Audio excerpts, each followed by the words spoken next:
उपस्थित असलेले माजी विद्यार्थ्यांच्या डोळ्यासमोर अनेक कल्पना असतात। धकाधकीच्या जीवनामध्ये, स्पर्धात्मक युगामध्ये स्वतःचा संसार नीट नेटका करून मिळालेल्या वेळामध्ये समाजोपयोगी कार्य करायचं आहे। आणि समाजोपयोगी कार्य करायचं तर सुरुवात आपल्या गावापासून, आपल्या शाळेपासून केली पाहिजे असं मला वाटतं। मला वाटतं की दीर्घकाळपर्यंत ही बालसुमनं इथे उपस्थित आहेत, बसलेली आहेत। श्रावण असूनही ऊन पडलेलं आहे आणि म्हणूनच मी त्यांच्यामध्ये फार काळ वेळ घेणार नाहीये। माझे विचार मी थोडक्यात सांगणार आहे। एक बालपणीच्या गीताची आठवण झाली, ते आपल्या समोर व्यक्त करतोय। ते शाळेसंदर्भात आहे। शाळेचे गाता गान भान हरपते, ही शाळा मज आवडते। ही शाळा मज का आवडते? शाळेतील दर्जेदार शिक्षक, सभोवतालचे मान्यवर, विद्यार्थी सुसंस्कृत आणि देशभक्त बनवण्यासाठी शिक्षक वर्गांचा फार मोठा त्याग असतो। म्हणूनच असं म्हटलं जातं, देश घडविण्याचा कारखाना म्हणजे शाळा आहे। ह्या शाळेतील शिक्षकांचं खरोखर सर्वप्रथम कौतुक करतो। त्यांना ईश्वर खूप चांगली प्रेरणा देऊ।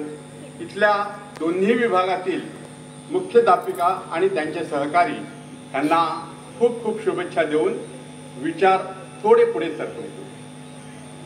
अमर्त्य हो कि मर्त्य हो, न मृत्यु से डरो कभी। अमर्त्य हो कि मर्त्य हो, न मृत्यु से डरो कभी। मरो परंतु यो मरो की याद जो करे सभी। नाहीतर आपल्या मराठीत म्हणतात, जन्माला आला हिला आणि पाणी वाहता मेला। हे असं आपलं जीवन असता कामा नये। आपण जीवनामध्ये कुठेतरी काहीतरी भरीव कार्य केलं पाहिजे। मीच माझं कौतुक करणं बरोबर नाही। समाजातील विविध घटकांनी खूप सहकार्य केलं, म्हणून विश्वात्मक परिवार उदयास आला। 12 वर्षापूर्वी नासेरा खोडाळा गावातील एक सुंदर निसर्ग सान्निध्यात असलेलं परंतु दारिद्र्याने पिंजलेलं गाव होतं। आणि त्या गावातील 7वी पास झालेल्या मुलांना किमान 9 किलोमीटर पायी जावं लागत असे, कारण त्यांच्याकडे कुठल्याही सुविधा नव्हता।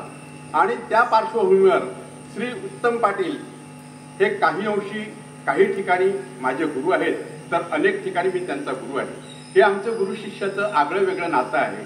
तर मी त्यांच्याशी बोललो की अरे उत्तम, आपल्याला काहीतरी आगळं वेगळं केलं पाहिजे रे। हा समाज बांधव जो आहे तो शिक्षणाविना वंचित राहता कामा नये। अंत्योदयाची कल्पना म्हणजे काय असते? अंत्योदय म्हणजे समाजातील शेवटच्या थरातील माणसांना आपल्या थरापर्यंत, आपल्या उंचीपर्यंत आणणं म्हणजे अंत्योदय। आणि मग हे अंत्योदयाचं कार्य तत्वज्ञान म्हणून व्यासपीठावर कुणीही बोलत असेल, पण प्रत्यक्ष रूपी ते कृतीत आणण्याची जबाबदारी आपली नाही का? एक भारतीय नागरिक म्हणून आपण ती जबाबदारी स्वीकारली पाहिजे असं बोलून आम्ही त्यावेळी 12 वर्षापूर्वी नासेरा शाळेमध्ये 7वी पास झालेली 27 मुलं होती। आणि कौतुकाची गोष्ट, दऱ्याखोऱ्यात राहणाऱ्या, निसर्गाच्या सान्निध्यात राहणाऱ्या मागासलेल्या एरियामध्ये 27 मध्ये 9 विद्यार्थिनी आणि 18 विद्यार्थी होते। आम्ही भिक्षांदेही केली। आम्हाला भीक द्या, पण आम्ही स्वतःसाठी भीक मागितली। आम्हाला तळागाळातील लोकांसाठी भिक्षांदेहीचं आव्हान केलं आणि देणाऱ्याचे हात हजारो, दुबळी माझी झोळी हा प्रत्यंत मला त्यावेळेपासून आला। 27 सायकलीचं मूल्य नव्या कोऱ्या करकरीत सायकली सहज प्राप्त झाल्या आणि आम्ही तिथल्या मुलांना सायकली भेट स्वरूपात दिल्या आणि त्यामुळे त्यांचं पुढील शिक्षण सुकर झालं। आज त्यापैकी काही ITI मध्ये शिकले, काही नोकरीला लागले, काही स्थलांतरित झाले। पण त्यावेळेपासून तर आत्तापर्यंत हा जगन्नाथाचा रथ आम्ही ओढत आहोत, कारण समाजातील असंख्य बांधवांचं सहकार्य हे खूप महत्वाचं असतं। मला माहिती आहे, ह्या शाळेला अतिशय भव्य असं पटांगण लाभलेलं आहे। ह्या पटांगणाचा उद्देश काय असावा? का म्हणून आमच्या वसई तालुक्यातील किंवा जिल्हा स्तरावरील किंवा महाराष्ट्राच्या कानाकोपऱ्यापर्यंत आमचे इथले खेळाडू का पोहोचू नये ह्याचाही विचार झाला पाहिजे। आणि त्याही पलीकडे जाऊन उत्तम सरांनी सांगितलं की माजी विद्यार्थ्यांनी ह्या शाळेची जडणघडण उत्तम प्रकारे कशी होईल यासाठी प्रयत्नशील असलं पाहिजे.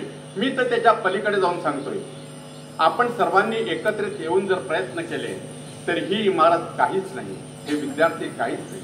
संख्यात्मक आणि गुणात्मक दोन्ही दृष्टीनं आपण इथे खूप मोठं परिवर्तन करूया आणि काही काळातच समोर असलेल्या कोपऱ्यातील जागेमध्ये एक वेगळी इमारत उभी करण्याची संधी आपणास ईश्वर देवो, अशी मी माझी सद्भावना व्यक्त करत आहे. अशा